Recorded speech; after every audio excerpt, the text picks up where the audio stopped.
শান্তি বসে যদি শান্তি পেতে চান তাহলে সম্পর্ক বজায় রাখুন, যদি অশান্তি করুন তাহলে সালাম থেকে বঞ্চিত থাকুন। ওই সময় আবু জেহেলের যারা চামচা ছিল, গোলাম ছিল, ওরা বলতো যে একে করে আকর্ষণ করে চুম্বক দিয়ে তারা তাদের ইসলাম গ্রহণ করার জন্য ট্রাইটা করেছে। কিন্তু রাসূল আকরাম সাল্লাল্লাহু আলাইহি ওয়াসাল্লাম বললেন কি, যে মুসলমানদের সবচেয়ে বড় আকর্ষণ ছোট হোক এবং বড় হোক, আপনি যদি সর্বপ্রথম সালাম বিনিময় করতে পারেন, আল্লাহর ফেরেশতা আপনার জন্য দোয়া করতে থাকবে। সুবহানাল্লাহ। আপনি অনেক মনে করেছেন যে ওটা আমার নারী বয়সী, ওটা আমার ভাতিজা, ওটা আমার ভাগিনা, ওনাকে সালাম দেবে, উনি আমাকে সালাম দেবে। আবার মনে করেছেন আমি হলো টিচার, আমি শিক্ষক, আমি চাকরি করি, আমি বড় ব্যবসা করি, আমি সবচেয়ে বড় মানুষ সমাজে, তাহলে আমি কেন সালাম করবো? সালাম তো এই জন্য আসে নাই, সালাম এসেছে বিনিময়ের জন্য, আত্মীত্ব বজায় রাখার জন্য, সম্মান। আপনি যার যত বেশি সম্মান করবেন, সম্মান দেবেন, কতটুকু পরিমাণ এই প্রাকৃতিক ফিরিয়ে দিল আপনাকে। আজকে হয়তো মনে করছেন আমি তো কাজ করেই গেলাম, কিন্তু কি পেলাম? কিন্তু আল্লাহ রাব্বুল আলামিন মানুষ যদি না দেয়, তারপরেও আপনার জন্য প্রকৃতি আপনার জন্য অপেক্ষা করছে। আলহামদুলিল্লাহ। সম্মান যখন আপনি বেশি প্রদর্শন করবেন, শুধু এই গ্রামে যারা বসবাস করছে, শুধু এই গ্রামেই আপনার সম্মান অপেক্ষা করবে না, আপনি যেখানে যাবেন সেখানেই সম্মান প্রদর্শন করবে আপনাকে, এবং সম্মান নিয়েই চলে আসবে। বলে আলহামদুলিল্লাহ।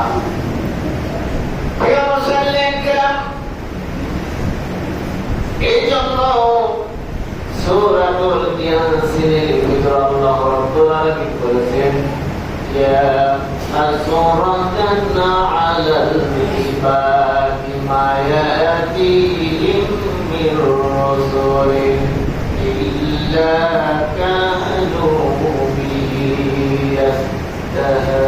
ইস্তাহজিউন। বান্দাদের জন্য কি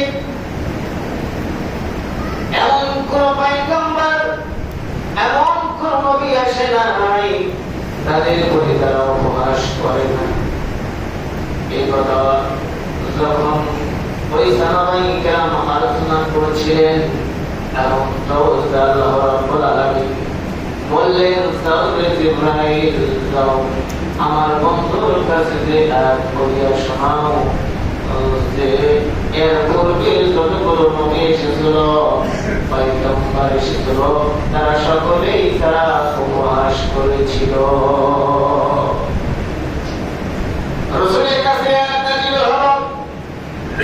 আয়াত নাযিল হওয়ার পরে আল্লাহ রাসূল যখন বললেন, তোমরা ব্যতিব্যস্ত হবে না, চিন্তা করবে না, কারণ মহান রব্বুল আলামিন পূর্বে যে ঘটনা ঘটেছিল সেই ঘটনার সঙ্গে আল্লাহ তাআলা নাযিল করে আমাকে সান্ত্বনা দিয়েছে। বলে সুবহানাল্লাহ। এই জন্য মুসলমানদের বিরুদ্ধে অনেক ষড়যন্ত্র, অনেক চক্রান্ত, অনেক কায়দা কৌশল মুসলমানদেরকে কিভাবে বিচ্ছিন্ন করা যায়, এই চিন্তায় ভুল রয়েছে। ইসলাম নাসারা পন্থ মহান রব্বুল আলামিন বলেছেন, তোমাদের কোনো চিন্তা নাই, দুঃখ নাই, হতাশা নাই, কারণ আমি আল্লাহ এর পূর্বে যারা করেছিল এবং তাদেরকে পৃথিবীর জমিন থেকে ধ্বংস করে দিয়েছি।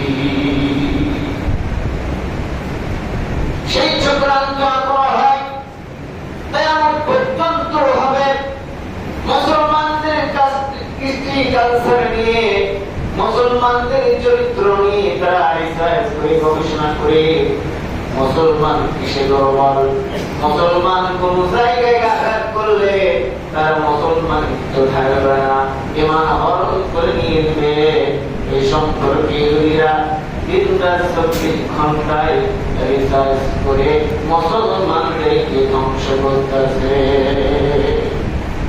হয়তো আমরা বুঝে বুঝি না। আমাদের যে সংস্কৃতি, আমাদের যে চলন, আমাদের যে দৃষ্টি কালচার, আমাদের যে চলাফেরা, সকল কিছু একবার মিলে দেখি আমরা এই বর্তমান সমাজে, বর্তমান যুগে ইহুদি খ্রিস্টান যারা করে, আমরা তার থেকে কোনো দিকে কি কম রয়েছে নাকি? প্রিয় মুসলমান ভাইরা, একটা এক্সাম্পল দিয়ে বলবেন। ওই যুগে একটা মানুষ ছিল, ওই মানুষটি তিনি চিন্তা করতো মুসলমান আমরা হয়েছি, এমনি মনে হয় মুসলমান হয়। জীবনের সর্বপ্রথম একবার বললেন, এরপরে মুসলমান করে করে সে ইবাদত করলো। একদিন বুজুর্গ ধরলো যে আপনি তো ওযু করেন নাই। বললো একবার তো ওযু করে নিয়েছি, এই ওযু তো আমার চলে না। কেমনি চলে নাই? বলে আমি একবার ওযু করে নিয়েছি, আর ওযু করা লাগবে না। একবার ওযু করে নিয়ে সে ইবাদত করা শুরু করলো। সে বলছে তুমি যদি এটাই মনে করো ইসলাম, তাহলে তুমি ধ্বংস হয়ে গেছো। বলে আমি কেন ধ্বংস হব? আমি তো এভাবেই দেখেছি করবে, তারা ইবাদত করতো।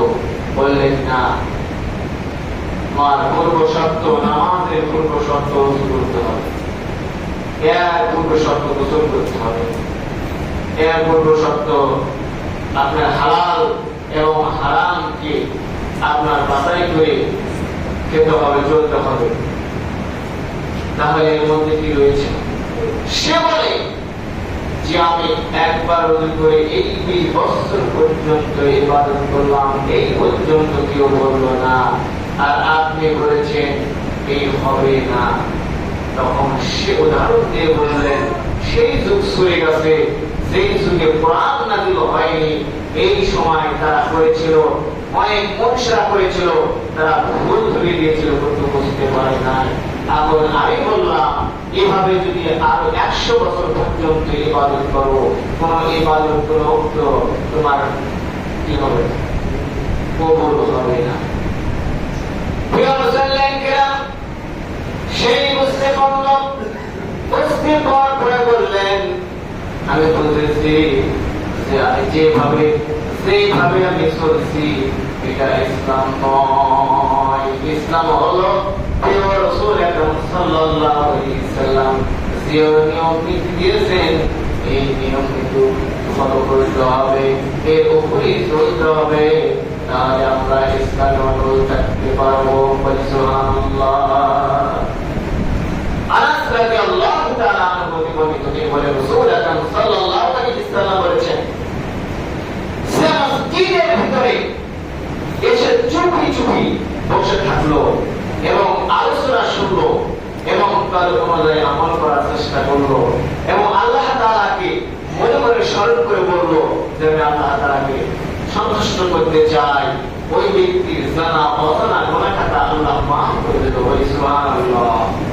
আনাস রাদিয়াল্লাহু তাআলা বর্ণিত, তিনি বলেন যে এই মনোভাব নিয়ে মসজিদের ভিতরে তথা বাইরে কেউ যদি জিকির করে, মনে মনে রাস্তা দিয়ে যাচ্ছে, আল্লাহর জিকিরে তার আত্মাকে পরিপূর্ণ রাখলো, ওই ব্যক্তি বড় গুনাহ করতে পারে না, আর করার সম্ভাবনাও নাই। বলে আলহামদুলিল্লাহ।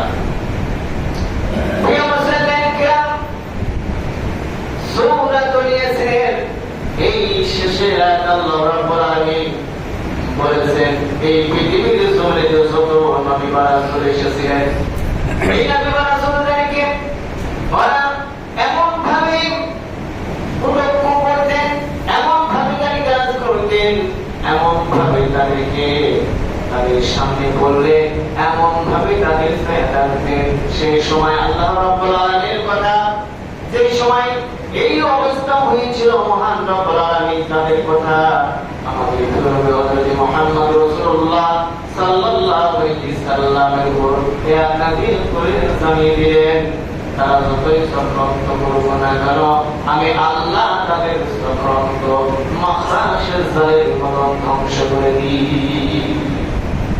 যতই চক্রান্ত করবে ইসলাম নিয়ে যত চক্রান্ত করবে মানুষের জাত যেমন ধ্বংস হয়ে যায়, মুহূর্তের মধ্যে থাকে না। এমনি করে আল্লাহ তাআলা বলেছেন কাফির ইহুদি নাস্তিক যারা আছে ইসলামের চক্রান্ত করবে, এর চক্রান্ত জাল আল্লাহ ছিন্ন করে দিবে। আলহামদুলিল্লাহ।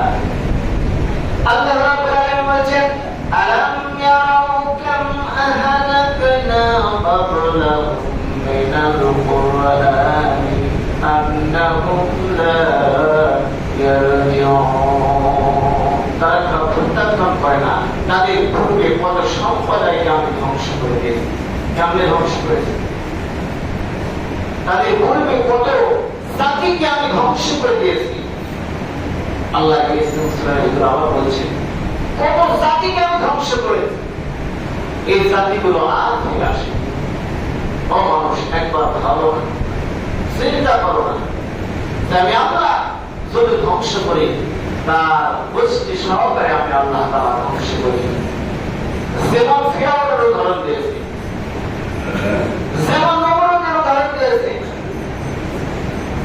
যেমন সাজ্জাদের উদাহরণ দিয়েছি, এরকম ভাবে সামুদ জাতির ভিতরে শক্তিশালী জাতি ছিল। আমরা 100 জন মিলে বর্তমান একটা পাথর জাগাতে পারবো না, কিন্তু ওরা ওই সময় একটি পাথরকে ওরা এত পরিমাণ ওজন, এত পরিমাণ ভারী, ওই পাথরটা আগে রাখতো, 2 হাত দিয়ে আলগে রাখতো। সামুদ জাতি এত পাওয়ারফুল শক্তিশালী ছিল। আল্লাহ তাআলা বলে এত শক্তি দেওয়ার পরেও তাদেরকে আমি আল্লাহ তাআলা ধ্বংস করে দিয়েছি। তাদের কাছে বর্তমান সময়ে আমাদের পৃথিবীতে এমন কি আছে ধ্বংস করার মতো?